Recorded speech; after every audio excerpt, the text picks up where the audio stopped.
Bible గ్రంథాన్ని గురించి మనము అనేక దినాలు ధ్యానం చేసినప్పుడు బైబిల్ గ్రంథము ఎలా కనిపిస్తుంది అంటే యువతకి ఇదేదో రెస్ట్రిక్షన్స్ పెట్టేసినట్టుగా, ఇదేదో ఒత్తేసినట్టుగా, అట్లా ఉండిపోవాలి, అంకితం అయిపోవాలి అన్నట్టుగా మనకి ఈ యొక్క బైబిల్ గ్రంథము చదువుతున్నప్పుడు యువతకి ముఖ్యంగా కనపడుతూ ఉంటది. మరి ఎలాంటి ఉద్దేశాలను కలిగినటువంటి వారి ఈ యొక్క బైబిల్ గ్రంథాన్ని చదువుతున్నారు అనేటటువంటిది ముఖ్య ఉద్దేశం.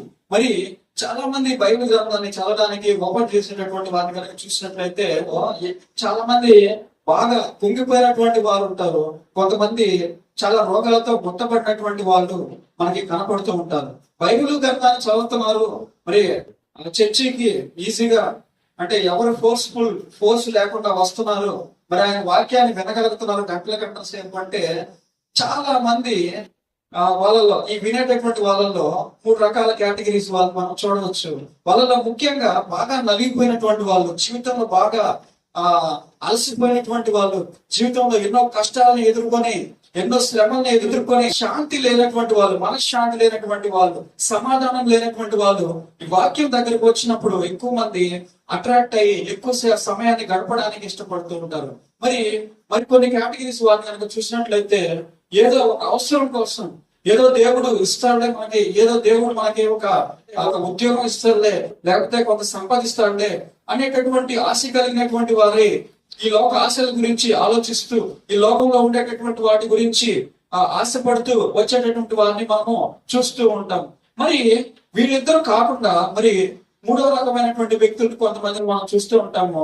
వాళ్ళు ఎవరంటే పరిశోధకులు.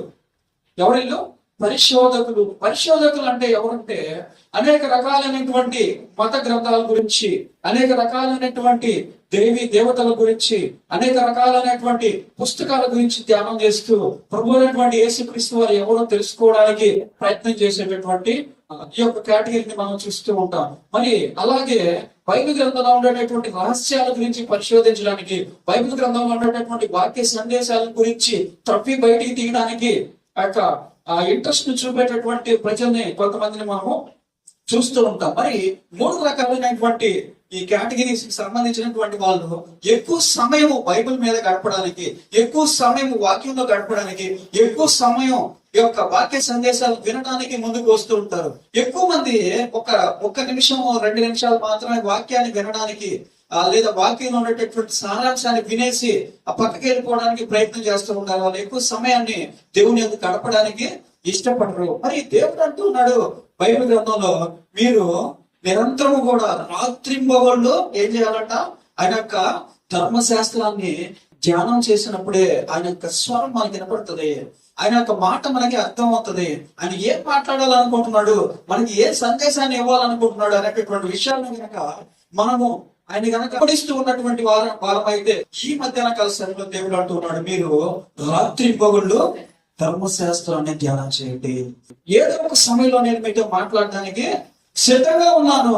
ఏదో ఒక సమయంలో వాక్య రూపంలో కానీ లేదా దర్శనాల రూపంలో కానీ మీతో మాట్లాడడానికి సిద్ధంగా ఉన్నాను. కాబట్టి మీరు రాత్రి పగులు నా ధర్మశాస్త్రాన్ని ధ్యానం చేయండి అంటూ బైబిల్ గ్రంథం వాక్యం ద్వారా దేవుడు మనకి సెలవిస్తూ ఉన్నాడు. మరి మధ్యాహ్న కాల సమయంలో ఎంతమంది ఎక్కువ సమయం వినడానికి, ఎక్కువ సమయం ధ్యానం చేయడానికి, ఎక్కువ సమయం పరిశోధన చేయడానికి ఇష్టపడుతున్నారు అనేటటువంటి ఒక ప్రశ్న మనము వేసుకోవాల్సినటువంటి అవసరం ఉంది.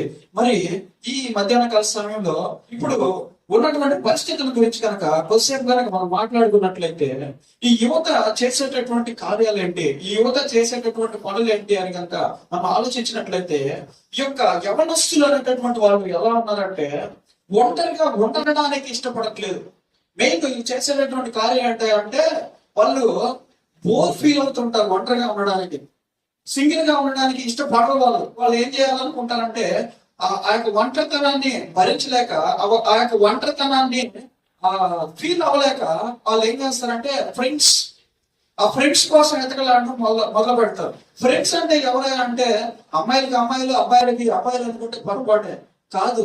అమ్మాయిలు అబ్బాయిల్లో ఉండేటటువంటి కొత్తదనాన్ని ఎతకడానికి మొదలు పెడుతుంటే అబ్బాయిలు అమ్మాయిల్లో ఉండేటటువంటి కొత్తదనాన్ని వెతకడానికి మొదలు పెడుతున్నారు. ఇది ఈ యొక్క లోకంలో సర్వసాధారణంగా ఇదేదో ఆశ్చర్య కార్యం అనుకుంటే పొరపాటే. ఇది సర్వసాధారణంగా జరిగేటటువంటి విషయం. మరి దీనికి సహకరించే వాడు ఎవరైనా అంటే చాలా సహకరిస్తా ఉన్నాయి. ఈ యొక్క భూలోకంలో ఇలాంటి ఫ్రెండ్షిప్ విధానానికి మొబైల్ ఫోన్స్ సహకరిస్తూ ఉన్నాయి, అలాగే ఇంటర్నెట్స్ సహకరిస్తూ ఉన్నాయి, అలాగే సోషల్ మీడియా యాప్స్ సహకరిస్తూ ఉన్నాయి, ఇంకా చాలా రకాలైనటువంటి కల్చరల్ యాక్టివిటీస్ అనేవి సహకరిస్తూ ఉన్నాయి. మరి ఇది నిజంగా తప్ప? ఇది నిజంగా బైబిల్ గ్రంథం తప్పని చెప్తుందా? మరి ఫ్రెండ్షిప్ చేయకూడదా? ఎదుటి వ్యక్తులతో మాట్లాడకూడదా? ఎదుటి వ్యక్తులతో మనం సంభాషణ చేయకూడదా అనేటటువంటి విషయాల గురించి ఈ మధ్యాహ్న కాల సమయంలో మనం వాక్యం ద్వారా, వాక్యపు వెలుగులో మనము దీంట్లో ఉండేటటువంటి లోటుపాటు లోపాల గురించి, అసలు చేయొచ్చా చేయకూడదా ఫ్రెండ్షిప్ అనేటటువంటి విషయాల గురించి ఈ మధ్యాహ్న కాల సమయంలో మనము డిస్కస్ చేద్దాం. కొంచెం సేపు మనం ధ్యానం చేద్దాం వాక్యం గురించి. మరి ఈ యొక్క యువత విషయాన్ని కనుక వచ్చినట్లయితే, యువత చేసేటటువంటి కార్యములు ఏంటంటే వాళ్ళ వెతుకులాట. అంటే ఈ వెతుకులాట ఎందుకు జరుగుతుందా అంటే, వాళ్ళకు కొత్తదనం కావాలి, కొత్త వ్యక్తి కావాలి, కొత్త మనస్సు కావాలి, కొత్త ఆలోచనలు కావాలి, కొత్త తలంపులు కావాలి. ఎల్లప్పుడూ కూడా వాళ్ళని ఒక కొత్త విధానంలోకి, కొత్త రకమైనటువంటి లోకంలోకి, రంగుల లోకంలోకి, ఊహల లోకంలోకి తీసుకుని వెళ్ళేటటువంటి వ్యక్తి కోసం వాళ్ళు ఈ యొక్క ఎటుకులాటను మొదలు పెడతారు. ఇది నిజం. మరి ఈ యొక్క నిజాన్ని గురించి కనుక మనం ఈ రోజు వాక్యంలో ధ్యానం చేయడానికి కనుక ప్రయత్నం చేస్తే, మరి ఏం జరుగుతా ఉంది ఈ వెతుకులాటలో? ఏం జరుగుతా ఉంది ఈ కొత్త వ్యక్తి కోసం, ఈ కొత్త ఆలోచన కలిగినటువంటి వ్యక్తి కోసం వెతికేటటువంటి ప్రయత్నంలో ఏం జరుగుతా ఉన్నాయి అనేటటువంటి విషయాన్ని గురించి మనం ధ్యానం చేద్దాం. మరి బైబిల్ గ్రంథం ఏం చెప్తా ఉందంటే, ఒకసారి బైబిల్ గ్రంథాన్ని కనుక ఓపెన్ చేసి చూసినట్లయితే, ఈ యొక్క తలంపులు ఏవైతే ఉన్నాయో, ఈ యొక్క ఆలోచనలు ఏవైతే ఉన్నాయో మనిషికి, ఇవి ఎప్పుడు కూడా మనిషిని కరెక్ట్ మార్గంలో నిలబెట్టగలుగుతాయా అనేటటువంటి ఒక ప్రశ్న ఏర్పడిపోతుంది. మరి బైబిల్ గ్రంథము ఈ ఆలోచన గురించి చాలా వాక్య సందేశాలను వివరిస్తూ వచ్చింది. మరి బైబిల్ గ్రంథంలో వివరించినటువంటి వాక్య సందేశాల గురించి మనం ఒకసారి ధ్యానం చేయడానికి ప్రయత్నం చేద్దాము. మరి ఆదికాండం 6వ అధ్యాయము 5వ వచనం ఒకసారి ఓపెన్ చేసి చూద్దామా? ఆదికాండము 6వ అధ్యాయము 5వ వచనం. దేవుడు పరలోకంలో నుంచి భూమిని గమనిస్తూ ఉన్నాడు. ఒకానొక సందర్భంలో దేవుడు పరలోకంలో నుంచి భూమి మీద ఉండేటటువంటి మనుషులు, వాళ్ళ ఆలోచనలు, వాళ్ళకి ఎలాంటి ఆలోచనలు కలిగి ఉన్నారు, వాళ్ళు ఎలాంటి ఉద్దేశాలను కలిగి ఉన్నారు, వాళ్ళ హృదయం ఏ విధంగా మాట్లాడుతూ ఉంది, వాళ్ళ హృదయం ఏ విధంగా ఆలోచిస్తూ ఉంది, వాళ్ళ హృదయంలో ఉన్నటువంటి తలంపులు ఎలా ఉన్నాయి అనేటటువంటి విషయాన్ని గమనించినప్పుడు, నరుల చెడుతనం భూమి మీద గొప్పదనియు, వారి హృదయం యొక్క తలంపులలోని ఊహ అంతయు ఎల్లప్పుడు కేవలం చెడ్డదనియు యెహోవా చూసి ఏం చేశాడంట? ఆయన పైనుంచి ఏం చూశాడు? ఈయన పైన ఖాళీగా ఉన్నాడు. ఈయన ఏం చేస్తా ఉంటాడంటే, అన్ని రకాలైనటువంటి దిక్కుల్లో ఆయన ఏర్పాటు చేసినటువంటి సృష్టిని గమనించుకుంటూ ఉంటాడు. నేను ఏర్పాటు చేసినంతా కూడా మొదట ఎలా ఉన్నింది? మంచిగా ఉన్నింది. మరి ఇది మంచిగానే ఉందా, చెడుగా మారిపోయిందా? ఈ యొక్క సృష్టిలో ఏదైనా మార్పులు వచ్చాయా? ఎలాంటి మార్పులు వచ్చాయి? మంచి మార్పులు వచ్చాయా, చెడ్డ మార్పులు వచ్చాయా? ఎలా ఉంది ఈ సృష్టి అని ఆయన పైనుంచి చూస్తూ గమనిస్తూ ఉంటాడు. మరి ఆయన కిందకు చూసి ఆయన ఏర్పాటు చేసినటువంటి నరుల్ని, ఆయన సృష్టించినటువంటి నరుల్ని చూసినప్పుడు ఏం కనపడిందంటే ఆయనకి, వారి ఊహలు ఎల్లప్పుడు కూడా ఎలా ఉన్నాయంటే చెడుతనంతో నిండిపోయి ఉన్నాయి. చూశారు? అరే, నేను సృష్టించినంత కూడా మంచిది ఏరిచాను. నేను ఏర్పాటు చేసినటువంటి ఈ సృష్టి మొదట ఏమనుకున్నాడు ఆయన? చాలా మంచిది, అందరికి ఉపయోగపడేది, నేను మంచి కార్యాలు చేశాను, నేను పడినటువంటి కష్టానికి ఫలితం లభించింది, నేను పడినటువంటి శ్రమకి ఉపయోగం వస్తుంది ఖచ్చితంగా అని ఆయన అనుకుంటే, ఇక్కడ ఏం జరిగిందా అంటే, ఈ యొక్క మానవుని యొక్క హృదయంలో ఉండేటటువంటి తలంపులు ఎల్లప్పుడూ కూడా ఎలా ఉన్నాయంట? చెడ్డగా ఉన్నాయి. ఫ్రెండ్షిప్ చేయడం తప్పు కాదండి. ఫ్రెండ్షిప్ చాలా రకాలుగా ఉంటది. ఈ ఇంట్లో ఉండేటటువంటి వాళ్ళు పక్కింట్లో ఉండేటటువంటి వాళ్ళ మీద కొంత సహాయం కోసం ఆధారపడతారు. ఏంటయ్యా ఈ సహాయం అంటే, కూరగాయలు తెచ్చడానికి బయటకు వెళ్ళలేకపోతే, ఏదైనా చిన్న చిన్న పనులు, కొంచెం ఈ డబ్బులు ఇస్తాను, ఆడికి వెళ్ళి ఇది తీసుకొని వస్తావా? సరే మా తీసుకొస్తాను. కొంచెం నాకు ఇది బియ్యం అయిపోయినాయి, రైస్ అయిపోయింది, కొంచెం తీసుకొస్తా, ఈ 100 రూపాయలు తీసుకోండి మీకు ఛార్జీలు. మంచిదే, ఈ ఫ్రెండ్షిప్ మంచిదే. ఉపకారానికి ఏం చేయమన్నాడు దేవుడు? ప్రతి ఉపకారం చేయమన్నాడు. ఏమన్నారు? ఏం చేస్తాం మనం రోజు? పరలోక ప్రార్థన, ఎదుటి వారి రుణములను మేము క్షమిస్తే మా రుణములను మీరు క్షమించండి. ఏంటి? ఎదుటి వారి రుణములను మనం క్షమిస్తే దేవుడు ఏం చేస్తాడంట? మన రుణములను క్షమిస్తాడంట. మరి ఇలాంటి ఫ్రెండ్షిప్, ఇలాంటి సహకారం ఒకరికొకరు మంచిదే.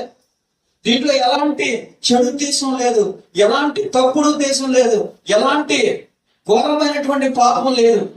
మరి ఎలాంటి ఫ్రెండ్షిప్లు ఓకే, మంచిదే. సరే, ఖాళీ జరిగింది, 1-2 గంటలు దాయాలాట ఆడదాం, బయటికి రండి. 5లో కూర్చొని సాయంత్రం 3 నుంచి 6 దాకా చల్లగా ఉంటుందా ఈ చెట్టు కింద ఆడదాం, వస్తారా? పక్కింటి వాళ్ళని పిలిస్తే అంటే నీకు ఇచ్చిన సమయమా 60 ఏళ్ళు. ఎంత ఇచ్చాడు? మహాబలం ఉంటే 70-80 ఏళ్ళు. దీంట్లో ఎంత పోతుంది నీకు ఇప్పుడు? నిద్రతో సగం ఏళ్ళు పోతుంది. ఎంత పోతే? సగం మేలుగా ఉంటే సగం ఏమవుతుంది? ఏమవుతుంది చెప్పండి? నిద్రపోతాం. ఒక రోజు అంటే 24 గంటలు, 12 గంటలు కొంటే 12 గంటలు వేస్ట్. నీకు ఉపయోగపడినటువంటి సమయం అది. ఇప్పుడు నీ వయసు ఎంత ఇచ్చినట్టు దేవుడు? 70 అనుకుంటే 35 తీసేయి. ఇక పోతే ఎంత ఉందా? ఇక ఎంత ఉంది? 35 ఉంది. కాలకృత్యాలకి ఒక 5 తీసేయి, మొత్తం 35 ఏళ్ళలో తీసేయి. ఎంత ఉంది? 30 ఉంది. తినడం, బయటికి వెళ్ళడం, షాపింగ్కి వెళ్ళడం, షికార్లకి వెళ్ళడం, బయటికి వెళ్ళి పని చేయడం, అది చేయడం ఇది మొత్తం ఎన్నది చేస్తే ఇంకెంత ఉంటావు? 10 తీసేస్తే 20 ఏళ్ళు ఉంటాయి. ఈ 20 ఏళ్ళలో 10 ఏళ్ళు అసలు మన ఎవరో మనకు తెలియదు. అవునా కదా? మనం తెలుస్తుందా మనకి ఎవరో? 10 ఏళ్ళు దాకా తింటున్నాం, తిరుగుతున్నాం, పోతున్నాం, వస్తున్నాం, బడికి పోతున్నాం, వస్తున్నాం. ఈ చదువులకి వాటికి వీటికి ఇంకొక 5 తీసేయండి. ఎంత మిగిలిందే? ఇంకొక 5 ఏళ్ళు మిగులుతుంది. ఈ 5 ఏళ్ళలో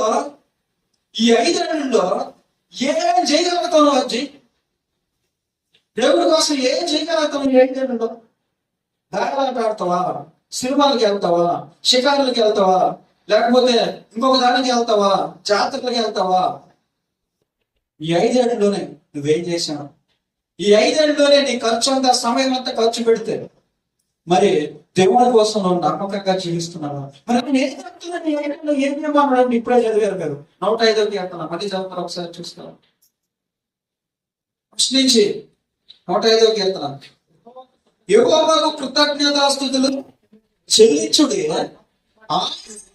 ప్రకటన చేయుడి, జనములలో ఆయన కార్యములను తెలియజేయుడి, ఆయనను గురించి పాడుడి, కీర్తించుడి, ఆయన ఆశ్చర్య కార్యములన్నిటిని గురించి సంభాషణ చేయడం. చాలండి, చాలు. ఈ 5 ఏళ్ళు ఈ చేస్తే చాలు. నువ్వు బతికిన 70 సంవత్సరాలు నీకు ఇచ్చినటువంటి 5 ఏళ్ళలో ఆయన గురించి ఏం చేయాలంట? ఏం చేయాలి? ఆయన గురించి మనం ఆయన గురించి సంభాషణ చేయాలి, ఆయన గురించి పాడాలి, ఆయన గురించి కీర్తించాలి, ఆయన చేసినటువంటి ఆశ్చర్య కార్యాలన్నిటి గురించి మాట్లాడాలి. ఎంతమంది మాట్లాడుతున్నాయి? నువ్వు చూసినటువంటి ఆశ్చర్య కార్యం గురించి ఎక్కడ ప్రకటన చేశావు? నువ్వు చూస్తున్నటువంటి అద్భుతమైనటువంటి దేవుని గురించి ఎక్కడ పరిచయం చేశావు? నువ్వు చూస్తున్నటువంటి వింతైనటువంటి సంఘటనలు, నీ జీవితంలో జరిగినటువంటి సంఘటనలు, నీ జీవితంలో ఆయన చేసినటువంటి ఆశ్చర్య కార్యములు ఎంత మందికి నువ్వు తెలియజేశావు అనేటటువంటి లెక్క మాత్రమే 70 ఏళ్ల తర్వాత మిగిలి ఉంటుంది. ఇదే రాయబడి ఉంటుంది. ఇదే నిత్యములోనికి ప్రవేశించినప్పుడు లెక్క అడగబడుతుంది. మరి మనం దీనికోసం పరిగెడుతున్నాము. మరి మనం దీనికోసం ప్రయాసపడుతున్నామా? మన భారాన్ని దీని మీద ఖర్చు పెడుతున్నామా అనేటటువంటి ఎక్కువతే ఆయన దగ్గర ఉంటుంది. ఏం చేయాలన్నాడు?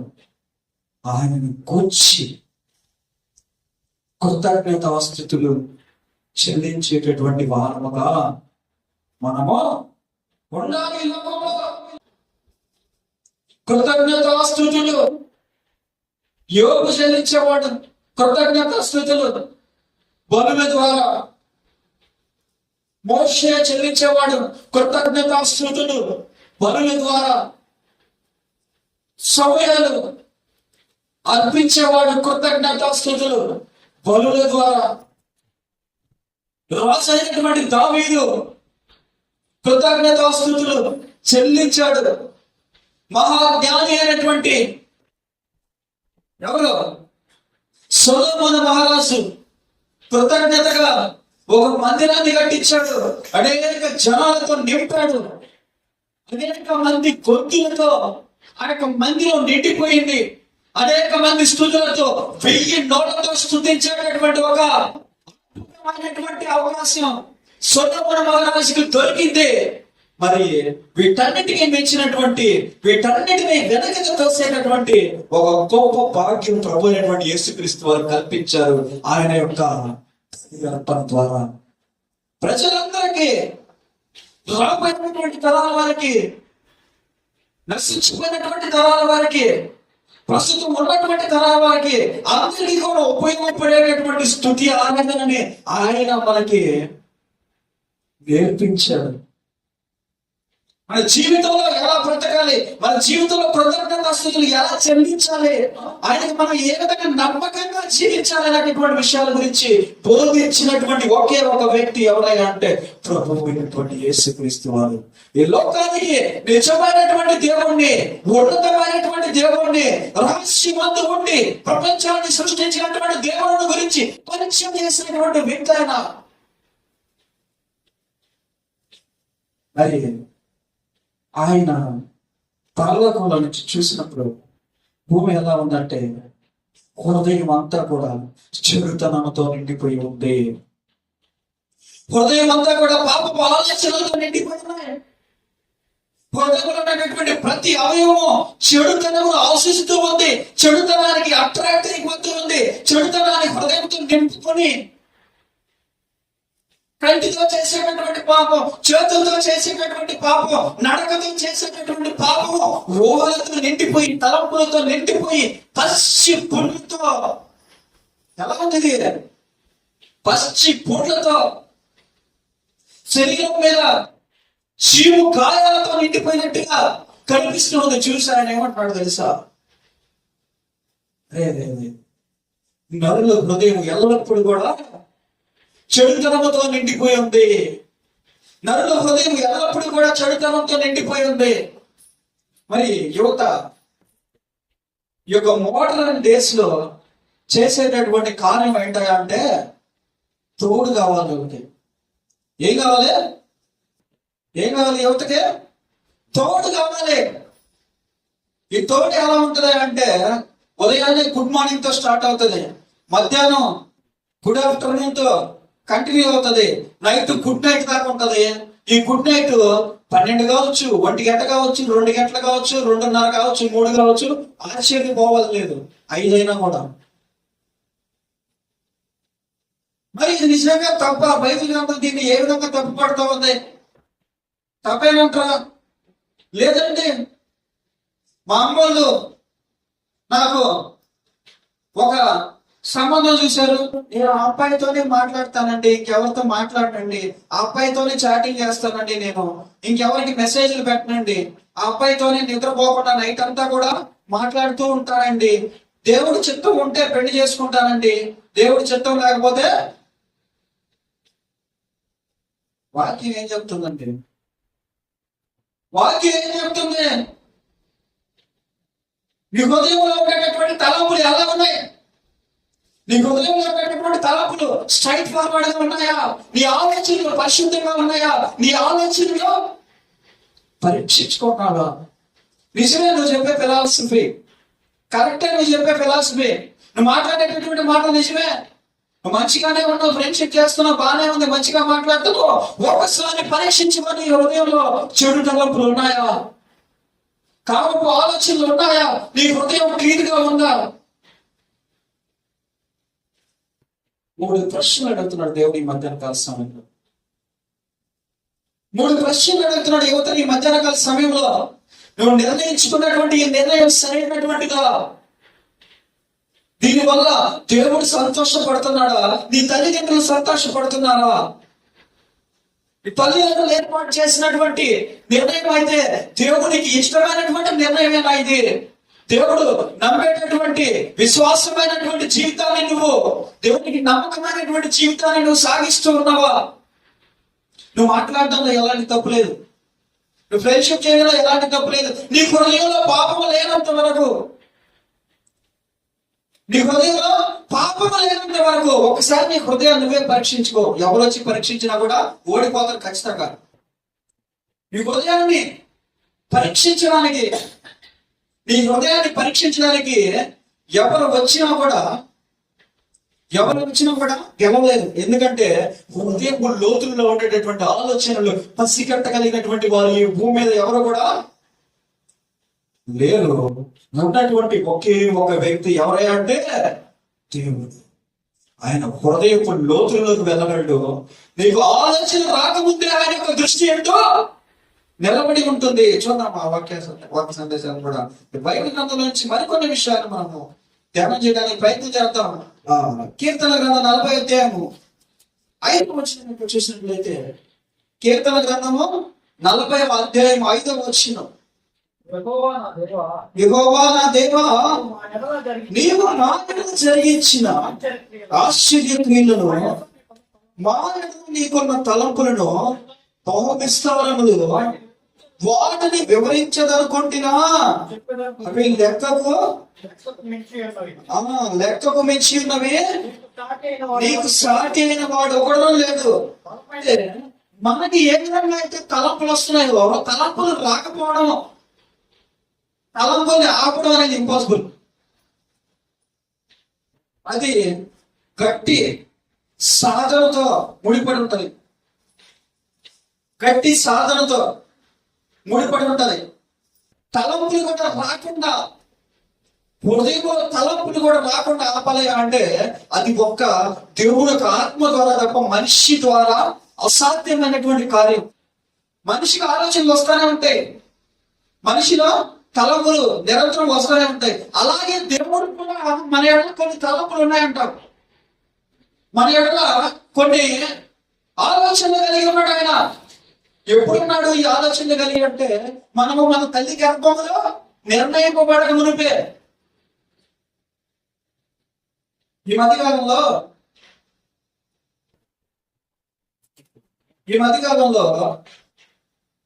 దేవుడు ప్రార్థన చేస్తే దేవుడు ఏమన్నాడంటే, ఆ బిడ్డ వద్దమ్మా, ఆ బిడ్డ మంచి బిడ్డ అవదు అన్నాడు. ఏమన్నాడు? ఆ బిడ్డ పెద్ద అయితే ఏమవుతుందంట? మంచిగా ఉండదు. ఆ బిడ్డ పెద్ద అయితే మంచిగా ఉండదు. ఎప్పుడు నిర్ణయించబడింది? ఆ బిడ్డకు వయసు ఎంత? ఆ బిడ్డ వయసు ఎంత చెప్పండి. ఒక్క రోజు కూడా కంప్లీట్ అవ్వాలి ఆ బిడ్డ వయసు. ఒక్క రోజు కూడా కంప్లీట్ అవ్వకముందే దేవుడు ఆ బిడ్డ గురించి ఏం మాట్లాడుతున్నాడో, ఆ బిడ్డ పెద్ద అయితే ఆమె మంచిగా ఉంటుందమ్మా, వద్దులే ఆ బిడ్డ. ఎప్పుడు నిర్ణయించబడింది ఇది? ఇది ఎలా నిర్ణయించబడింది? దేవుడు నిర్ణయించాడు అది చెప్పాలి. దేవుడు ఒక చెడ్డ వస్తువుని తయారు చేసి గర్భంలో వేసాడా? పనికి రానటువంటి ఒక బిడ్డను తీసుకొచ్చి, పెద్ద అయితే చెడిపోయేటటువంటి ఒక బిడ్డ తీసుకొచ్చి గర్భంలో వేసాడా? ఇలా మనం ఆలోచించాలా? లేకపోతే ఎలా ఆలోచించాలి? దీన్ని, ఈ యొక్క దర్శనాన్ని గురించి ఎలా మాట్లాడాలి అని ఆలోచించినట్లయితే ఒక చిన్న ఉదాహరణ చెప్తా. ఒక కథలు లేనటువంటి చిన్న క్యాట్ పిల్లి ఉంది అనుకోండి. ఆ పిల్లిని భయంకరం స్పీడ్ గా వెళ్ళే ఒక బైపాస్ రోడ్డు మీద పెట్టేసాం అనుకో, ఏం చేయాలా? స్పీడ్ గా వెళ్తా ఉన్నాయి వాహనాలు ఒక రోడ్డు మీద. అక్కడ తీసుకెళ్లి ఆ కలర్ లేనటువంటి ఆ పిల్లిని రోడ్డు మీద పడేసాం అనుకో, ఏమవుతుంది? ఏమవుతుంది చెప్పండి? వెళ్తుంది అది బయటికి? వెళ్ళలేదు. ఏమవుతుంది? అరే మీకు ఎలా తెలిసింది చచ్చిపోద్దని? మీకు ఎలా తెలిసిందో చచ్చిపోద్దని? ఇది పెద్ద ఆశ్చర్యమా? ఇది ఆశ్చర్యమా? ఇది పక్క నుండి చూసేవాడికి ప్రతి ఒక్కడే తెలుస్తుంది ఆ పీడాడంటే వాహనాలు ఎక్కువ వస్తాయి, దాన్ని గుర్తిస్తుంది చచ్చిపోద్దని. దేవుడు కూడా మన జీవితంలోనికి తొంగి చూడగలడు ఈ విధంగా. ఒక 50-60 సంవత్సరాలు ఆయనకి ఇలా కనిపిస్తాయి మనకి. మన జీవితంలో ఉండేటటువంటి ఈజీగా ఒక 50-60 సంవత్సరాలు ఎలా కనిపిస్తాయి ఇది? ఇప్పుడు నేను చెప్పేది ఉదాహరణ ఎలా కనిపిస్తాయి అంటే యాక్సిడెంట్ అవుతుంది చెప్పి నీకు ఫలానా దగ్గరికి వెళ్ళగాదు అంటే ఎలా తెలిసింది దేవుడికి? ఈయన రెడీ చేశాడా ఒక వాహనాన్ని అన్న నాకు యాక్సిడెంట్ చేయడానికి? కాదు కాదు కాదు నో. ఆలోచించుకున్నది. నువ్వు ఈ సమయానికి ఇక్కడ ఉంటావు, ఆ సమయానికి అక్కడికి వెళ్తావు, ఆ సమయానికి బైక్ స్టార్ట్ చేస్తావు, ఇన్ని నిమిషాలకి రోడ్డు మీదకి వెళ్తావు, అన్ని నిమిషాలకి ఆ బ్రేకులు లేనటువంటి వాహనం నిన్ను వచ్చి గుర్తేస్తుంది. ఇదేంటిది? Simple scientific technology. ఏంటిది? Simple scientific technology. దీన్ని ఎవరైనా పైన చూస్తే కనుక్కుంటారు. ఎంత దూరం ఎంత కాదు తెలియదు. కష్టమైంది కష్టం కాదు ఇది. దేవుడికి ఇంకా ఈజీ ఇది. సృష్టిని తయారు చేసినటువంటి వ్యక్తి ఆయనకి అన్నిటి మీద కూడా పట్టు ఉంటది. అలా ఏ పరిస్థితుల్లో ఈ బిడ్డ జన్మించి ఏ పరిస్థితుల్లో పెరుగుతుంది అనేటటువంటి ఒక ఆలోచన ఆయనకు ఉంది. అర్థమైందా? ఈ ఆలోచన ప్రకారంగా ఆయన ఏం చెప్తున్నాడంటే ఈ పరిస్థితుల్లో ఈ బిడ్డ తీసుకెళ్లి పెడితే ఆ బిడ్డ మంచి బిడ్డగా పెరగదు. అర్థమైందా? ఆయన ఆలోచనలు మన ఎడల బహు విస్తారములై ఉన్నాయి. గట్టిగా స్వరం చేద్దాం హల్లెలూయా. ఎలా ఉన్నాయి ఆలోచనలు? ఆయన ఆలోచనలు మన ఎడల బహు విస్తారములై ఉన్నాయి. నిన్ను ఆయన ఏ విధంగా పెంచాలి, ఏ విధంగా నిన్ను చదివించాలి, ఏ విధంగా నిన్ను చక్కదిద్దాలి, ఏ విధంగా నిన్ను చేయాలి అనేటటువంటి ఆలోచనలు ఆయనకి బహు విస్తారంగా ఉన్నాయి. నువ్వు సహకరించగలిగింది, నువ్వు సహకరించగలిగితే ఆయన నీ యొక్క మంచి ఆలోచన చేశాడు, మంచి ఏర్పాటే నిర్ణయించున్నాడు. కానీ నువ్వేం చేస్తున్నావు అంటే ట్రాక్ లో నుంచి తప్పి బయటికి వెళ్ళిపోతున్నావు. 2 దెబ్బలు కొట్టి మళ్ళీ ట్రాక్ లోకి తీసుకొస్తున్నాడు. మంచిగా చెప్పి మంచి మాటలు చెప్పి ఆయనకు సేవకులను పంపించి సువార్థికులను పంపించి మనకి తీసుకొచ్చి ట్రాక్ లో పెట్టాలనుకుంటుంటే నువ్వేం చేస్తున్నావు అంటే ఒంటరితనంగా ఉన్నా నేను నాకు ఒక తోడైనటువంటి సహాయం కావాలని కోరుకున్నాను. మరి ఈ సహాయము దేవునికి ఇష్టమైనటువంటిదేనా? ఒక్కసారి మనల్ని మనము పరీక్షించుకోవాల్సినటువంటి సమయం వచ్చింది. ముఖ్యంగా ఈ కాలంలో సెల్ ఫోన్లతో చాటింగ్ చేస్తూ బాయ్ ఫ్రెండ్స్ గర్ల్ ఫ్రెండ్స్ అంటూ 24 గంటలు ఈ ఫోన్లో మెసేజ్లు పెట్టుకుంటూ 24 గంటలు ఫోన్లో మాట్లాడుకుంటూ చెవులు పోగొట్టుకునేటటువంటి యువతగా చెప్పేటటువంటి విషయం ఏంటంటే మీ యొక్క తలంపులు పరిశుద్ధంగా ఉన్నాయా? దేవుడు సూటిగా అడుగుతున్నాడు ఈ మధ్యాహ్న కాల సమయంలో. మీ తలంపులు పరిశుద్ధంగా కనుక ఉంటే మీ సమయము ఎంతవరకు వెచ్చించగలుగుతున్నారు దేవుడికి?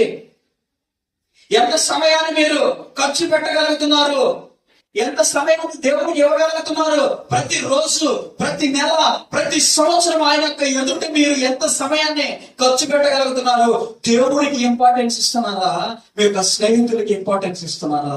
దేవుడికి ఎక్కువ సమయాన్ని ఇవ్వగలుగుతున్నారా?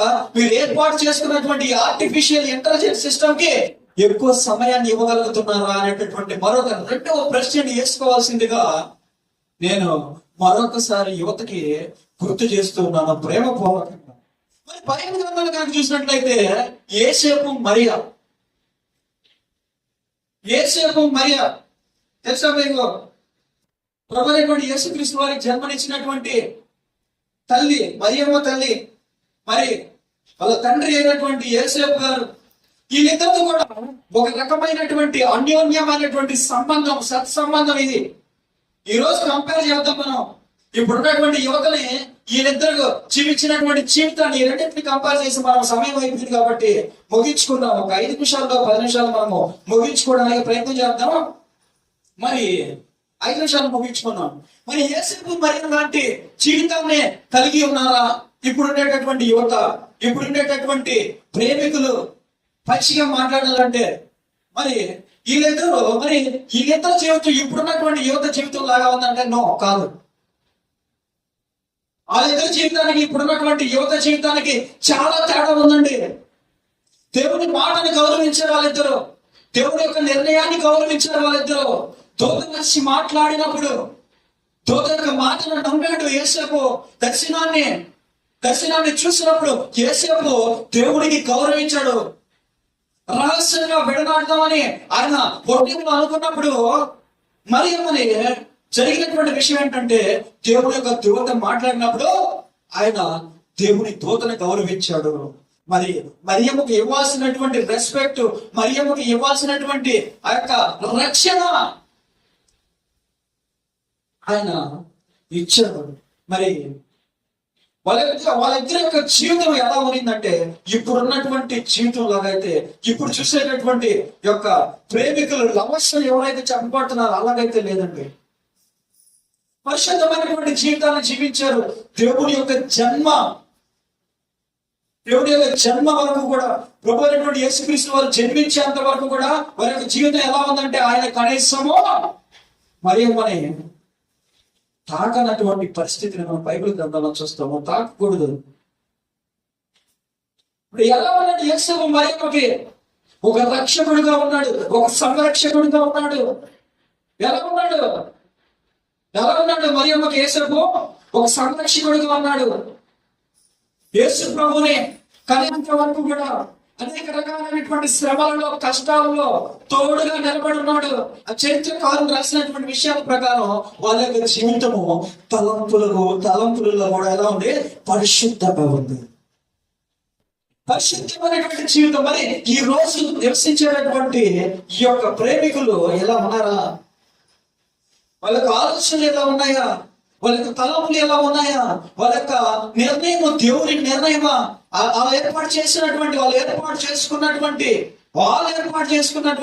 ఆ యొక్క ఫ్రెండ్షిప్లు దేవునికి ఇష్టంగా ఉన్నాయా? మరి ఇవన్నీ కూడా ప్రశ్నించుకోవాల్సినటువంటి అవసరం ఉంది. మరి ఇంకొక 2 వచనాలని మనం చదువుకొని ఈ యొక్క వాక్య సందేశాన్ని ముగింపులోకి తీసుకువెళ్తాం. 139వ అధ్యాయం 2వ వచనం ఒకసారి చూస్తాం. 139వ అధ్యాయం 2వ వచనం. నేను కూర్చుంట, నేను లేచుట నీకు తెలియను, నాకు తలంపు పుట్టక మునుపే నీవు నా మనస్సు గ్రహించుచున్నావు. చాలండి. నాకు తలంపు పుట్టక మునుపే నీవు నా మనస్సు గ్రహించుచున్నావు. నా పడకను, నా నడకను నీవు పరిశీలన చేయుచున్నావు. నా చర్యలన్నిటినీ నీవు బాగుగా తెలుసుకుని ఉన్నావు. యెహోవా మాట నా నాలుగుకు రాకపోతే అది నీకు పూర్తిగా తెలిసి ఉన్నది.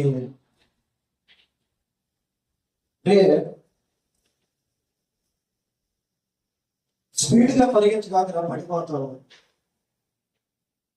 స్పీడ్గా పరిగెత్తగాదిరా, కింద పడి పొడులు ఆలగొట్టుకుంటావు. స్పీడ్గా పరిగెత్తగాదిరా, కింద పడి చేతులు కాళ్ళు ఎరగొట్టుకుంటావు అని చెప్తే ఎలా ఉంటది? నాకు తెలిసి చిన్నప్పటి నుంచి పరిగెత్తున్నా, ఇప్పుడు ఇరిగిపోతే కాళ్ళు చేతులు ఆడి ఇరిగిపోయినాయి. నాకు చిన్నప్పటి నుంచి పరిగెట్టడం రాదనుకున్నా. నాకు చిన్నప్పటి నుంచి ఎగరుతున్నా. నేను చిన్నప్పటి నుంచి పడ్డా, నాకు ఇరిగితే కాళ్ళు చేతులు అన్నాడు అనుకో. ఏం చెప్తాం వాడికి? చిన్నప్పటి నుంచి పరిగెత్తే నాకు తెలుసు. నువ్వు చెప్తే నేనంటానా? దేవుడు ఏమన్నాడంటే, అధికముగా పాపములు చేయొద్దు, నీ వేళ నీ ఆయుష్నే తక్కువ చేసుకుంటావు, నీ వేళ నీ ఆయుష్ని తగ్గించుకుంటావు. అరే నీకు 60 సంవత్సరాలు ఇచ్చా, నేను మంచివాడిగానే మంచి కుటుంబంలోనే వదిలా. నీకు ఆయుష్ 60 సంవత్సరాలు ఇచ్చా, మంచి కుటుంబంలోనే వదిలా, బతుకురా అని చెప్పా. కానీ నువ్వేం చేస్తున్నావు? 20 సంవత్సరాల కల్లా సిగరెట్, బీడి, మందు, పాన్పరాకు, కొట్క, నీకు తెలియనటువంటిది ఏదీ లేదు. ఇప్పుడు ఏం చేయాలి? నేను ఏం చేయాలి? పాపం నుంచి తప్పించాలంటే నాకున్నది ఒకటే ఒక మార్గంరా, తప్పదు. నేనేం చేయాలి? తుంచి బయట పెట్టాలి. లేదంటే నువ్వు ఒక భయంకరమైనటువంటి నరకంలో శిక్షను నువ్వు అనుభవించేదానికి ఆ ప్రమాదం పడిపోయేదానికి అవకాశం ఉంది. కాబట్టి నేను నిన్ను రక్షించాలంటే నేను ఏం చేయాలంటే నిన్ను చంపి ప్రశాంతమైన ప్రదేశంలో కూర్చోబెట్టాలి. ఎలా ఉంది ఆయన ఆలోచన? ఎలా ఉంది ఆయన ఆలోచన? ఎలా ఉంది? వెరైటీగా ఉంది కదా, వెరైటీగా ఉంటాయి ఆయన ఆలోచనలో. అందుకే అన్నాడు, నీ తలంపులు ఎలా ఉంటాయి? నా తలంపులు లాంటివి కాదు. యెషయా గ్రంథం అది 55:8 నా తలంపులు మీ తలంపుల వంటివి కావు. మీ త్రవ్వల వంటివి కావు. ఇదే ఏమో వాకు. ఆయన తలంపులు ఎప్పుడంటే, అదే భూమి మీద నీ పరిస్థితి బాగలేదురా, నా దగ్గరికి వచ్చి కూర్చోమ్మా. ఎలా ఉంటుంది? ఆయన సింపుల్ గా ఉంటాడు. అరే ఎందుకు కష్టపెడుతున్నావు? ఆయన వచ్చి కూర్చో, ప్రశాంతం కూర్చోడా. ఎందుకు అంత ఇబ్బంది పడుతున్నావు నువ్వు? ఎక్కడ కూర్చోవాలా? ఎక్కడ కూర్చోవాలా? ఎక్కడ కూర్చోవాలా? ఎక్కడ కూర్చోవాలా? ఎందుకు నువ్వు అంత కష్టపడుతున్నావు? ఆడ 3 మాటలు కష్టపడుతున్నావు, తిండి లేదు, తెప్పలేవు, సరిగ్గా ఒంటికి నీళ్ళు లేవు, నీకు 20 మంది 30 మందిని సాగుతున్నావు. ఎందుకంటే అంత బాధ రాయడా? నా దగ్గర స్థలం ఉందిరా, కూర్చోయడా. ఏడ కూర్చోవాలా? పరదేశంలో కూర్చోవాలా? పరదేశంలో కూర్చోవాలంటే ఏం జరగాల? వాడు చచ్చిపోవాలా? ఏమన్నాడు? వాడు సస్తే కదా పరదేశానికి వెళ్తాడు. దాన్ని కూర్చున్నా ఎందుకు అంత కష్టపడుతున్నాడు వాడు? ఎలా ఉంటాయి తలంపులు? ఎలా ఉంటాయి? మంచిగా చెప్తాడు, బిడ్డరా బాబు, మంచిగా చెప్తున్నా, ఏంటయ్యా తప్పురా నువ్వు చేసేది, నువ్వు వెళ్ళే మార్గం తప్పురా, అది నిన్ను భయంకరమైనటువంటి లోతుల్లోకి నడిపించేస్తుంది. మునిగిపోదాం కాదు, నువ్వు ఊపిరి ఆడక గిలగిల తనకలాడిపోతాడు. వద్దు వినాలి. దేవుడు చెప్పినప్పుడు వినాలి. వినకపోతే ఏం జరుగుతుంది? ఆ పాపం నుంచి నేను ఎలాగైనా కూడా నిన్ను విడిపిస్తాను. ఎలాగైనా కూడా, అది శ్రమ కావచ్చు, అది బాధ కావచ్చు, అది రోగము కావచ్చు, అది భయంకరమైనటువంటి లేమి కావచ్చు, అది భయంకరమైనటువంటి శోధన కావచ్చు, లేదా చివరిగా మరణము కావచ్చు.